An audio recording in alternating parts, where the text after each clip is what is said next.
ഈ വ്യക്തിയെ സംബന്ധിച്ച് കുട്ടിക്കാല ജീവിതാനുഭവങ്ങളിൽ വേണ്ടത്ര സ്നേഹം സ്പർശനങ്ങളിലൂടെയും തലോടലിലൂടെയും ചുംബനങ്ങളിലൂടെയും നല്ല വാക്കുകളിലൂടെയും കിട്ടിയിട്ടില്ല എന്നുള്ളത് കൊണ്ട് അവനെ സംബന്ധിച്ച് ഒരു ആരോഗ്യകരമായ ബന്ധം എന്ന് പറയുന്നത് അപ്രാപ്യമാണ്.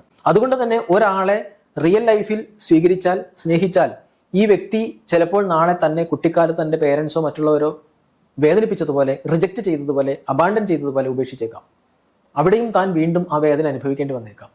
അപ്പോൾ പിന്നെ അത്തരത്തിലുള്ള ആരോഗ്യകരമായ ബന്ധങ്ങളിലേക്ക് പോകാതെ, അതായത് സമൂഹം അംഗീകരിക്കുന്ന ബന്ധങ്ങളിൽ നിൽക്കാതെ സമൂഹം അംഗീകരിക്കാത്ത മറ്റൊരു ബന്ധത്തിലേക്ക് പോവുക. അവിടെ എന്താ ഉള്ളത്? അധികാരത്തിൻ്റെ, പണത്തിൻ്റെ, സ്വാധീനത്തിൻ്റെ ശക്തിയുണ്ട്. അപ്പോൾ അതിനു വേണ്ടിയിട്ട് അയാൾ ആഗ്രഹിക്കുന്ന ഒരു സ്ത്രീയിലേക്ക് പോകുമ്പോൾ ഈ പണവും സ്വാധീനവും ശക്തിയും പ്രശസ്തിയും എല്ലാം ചേർന്ന് ആ സ്ത്രീ തനിക്ക് വിധേയയാകും, തൻ്റെ ആഗ്രഹത്തിനൊത്തവണ്ണം.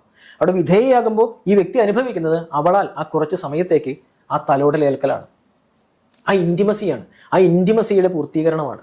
അയാൾക്ക് നഷ്ടപ്പെട്ട ഇൻറ്റിമസി അവിടെ ആ പെണ്ണിലൂടെ കുറച്ച് സമയത്തേക്ക് അയാൾക്ക് ലഭിക്കുകയാണ്. അതിനയാൾ പണം വിനിയോഗിക്കുകയാണ്, സ്വാധീനം വിനിയോഗിക്കുകയാണ്, പ്രശസ്തി വിനിയോഗിക്കുകയാണ്, അയാളോടുള്ള അവളുടെ അഭിനിവേശങ്ങളെ, താല്പര്യങ്ങൾ വിനിയോഗിക്കുകയാണ്.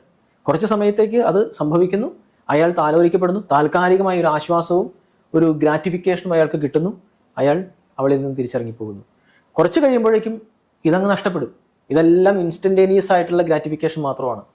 നഷ്ടപ്പെടുന്നിടത്ത് അയാൾക്ക് വീണ്ടും അതിലേക്ക് പോകാനുള്ള ടെൻഡൻസി വരും. നഷ്ടപ്പെട്ടു കഴിഞ്ഞാൽ വീണ്ടും അയാൾ ആ ഒരു സ്ട്രെസ്സിലേക്ക് വരും. സ്ട്രെസ്സിലേക്ക് വന്നു കഴിഞ്ഞാൽ ശരി, ബ്രെയിൻ പറയും വീണ്ടും പോകൂ, അപ്പോൾ അടുത്ത സ്ത്രീയിലേക്ക് പോകും.